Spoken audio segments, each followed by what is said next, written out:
ሰላም ጤና ይስጥልኝ። በትምህርት ዘርፍ በቆየሁባቸው ዓመታት ሁሉ የተገነዘብኩትን አንድ ችግር ላውጋችሁ። እጅግ በጣም ጎበዝ የሚባሉ ታላቅ አቅም ያላቸው ተማሪዎች ማምጣት የሚገባቸውን ውጤት ሳያመጡ ሲቀሩ ተመልክቻለሁ። ለረጅም ሰዓታት ያጠናሉ፣ ቀመሮችንም በቃላቸው ይሸመድዳሉ፣ ነገር ግን ደግሞ ማስመዝገብ የሚገባቸውን ውጤት ሳያስመዘግቡ ይቀራሉ። ለዚህም ትልቁ ችግርና ምክንያት የሆነው አንድ ነው። እርሱም ይህ ነው። የትምህርት አሰጣጥ ሂደታችን ምንም ማስታወስ እንዳለባቸው እንጂ ምንም ማወቅ እንዳለባቸው አብዛኛው ጊዜ አያስተምራቸው። መረጃ ይሰጣቸዋል፣ ነገር ግን እውነተኛና ዘላቂ የሆነ ግንዛቤ የሚገነቡበትን መሳሪያ አይሰጣቸውም። እኛ ደግሞ ይህን ችግር ለመፍታት ነው ቆርጠን የተነሳ ነው። ማይሲድን ከዓመታት በፊት የገነባውበት ዋናው ምክንያት ይህ ነው። ስያሜው በጥልቅ ሀሳብ ላይ የተመረጠ ነው። እያንዳንዱ ተማሪ ወደ አንድ ትልቅ አስደናቂ ነገር ሊያድግ የሚችል ድንቅ የሆነን ዘር በውስጡ ይዟል። ይህ ዘር ደግሞ ለማደግ ጥሩ እንክብካቤ፣ ጥሩ የሆነ አካባቢና ጥሩ ምግብ ያስፈልገዋል። ማይሲድን ጥሩ የሆነ አካባቢና ለም የሆነ አፈር ነው።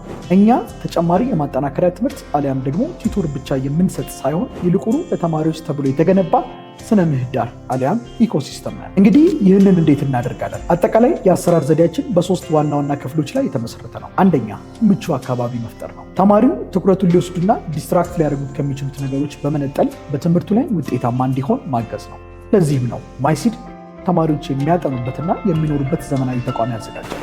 ሁለተኛው የማስተማር ዘዴው ነው። እዚህ የሚገኙ መምህራን በአጠቃላይ ትልቁ የትምህርት ፍልስፍናችን በግልጽነት ላይ የተመረኮዘ ነው። እጅግ በጣም ከባባድና ትላልቅ የሚባሉ ኮንሰፕቶችን ቀላል በሆነ መልኩ በማቅረብ እንዲሁም ደግሞ ምክንያታዊ በሆነ መልኩ ለተማሪዎች ማስረዳት መቻላችንን ልዩ ያደርገናል። ለተማሪዎች መልሱን በቀጥታ ከመንገድ ይልቁኑ ተማሪዎች ራሳቸው ፈልገው መልሱ ላይ እንዲደርሱበት የምንመራቸው ይሆናል። ይህም ደግሞ የተማሪዎችን የማሰብ እና እንዲሁም ደግሞ የማሰላሰል ብቃትን በከፍተኛ ሁኔታ ይጨምራል። በመጨረሻም ከሁሉም በላይ አስፈላጊው ሶስተኛው መሰረት የህብረት ባህላችን ነው። በማይሲድ ውስጥ ተማሪዎች እርስ በርስ ይተጋገዛሉ፣ እርስ በርስ ይረዳዳሉ፣ የጓደኞቻቸውንም ስኬት አብረው በጋራ ያከብራሉ። ይህም ደግሞ አንድነትና ህብረትን በመካከላቸው እንዲፈጥር ይረዳቸዋል።